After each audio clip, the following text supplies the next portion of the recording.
Bengisacela ulibuyisa uthando lami. Uthando lami ulithathile, inhliziyo yami iphulile, imizwa yami idlalile, ukwenza kwami ukushintshile, inqondo yami iphazamisile. Uthando lami uhambe nalo lolo hambe nalo kumele ulibuyise ngoba inhliziyo ubusiphulile. Mhla ngizinikela kuwe ngene inhliziyo yami, ngithi nginike umuntu ozohlala nami kokuphi ukuhle bomeli wami.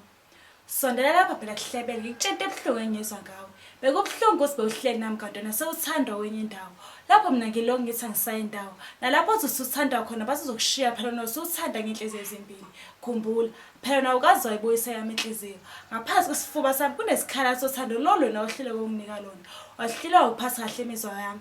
Waphuma kumina kangase bekusingatha abafundisi bengithandazela bekhipha idemoni la kumina. Mawuthola isikhathi uzongishayela ucingo ucela ukubuyela kumina.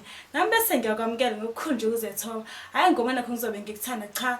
Nami ngifuna ukuzosobuhlungu bothando. Ngihlale ngenhliziyo yakho ngiyiphule phansi naphakathi. Ungenani ihlukane nje kahlanu. Phela wona ubeyisiqhaka. Ubeyisela lenhliziyo yami. Lapho ngithi ummeli wamacala wami, nguthi iphoyisa lemizwa yami, kanti umgulukudu uqobo lakhe ngoba ukwazela ungishiya ngophigazi ngaphakathi enhlizweni. Phela nawo ubulimi imbili. Bungakwazi ngisho ukuphatha kahle isidoda sakho, kepha bewuzibiza ngesoka kanti awuboni ukuthi ungela amanyala eqobo. Lalela-ke, mhla usebuyisa inhliziyo yami, uzungacabanga ukubuyela kumina.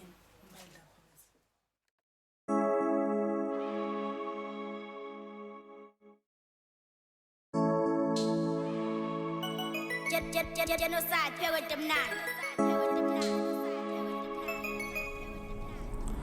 Ufuna lokhu nalokhu nalokhu na uyazi ngayiphandela nginadwa mina angisayiboni nale mali shonaphi angisayiboni nale mali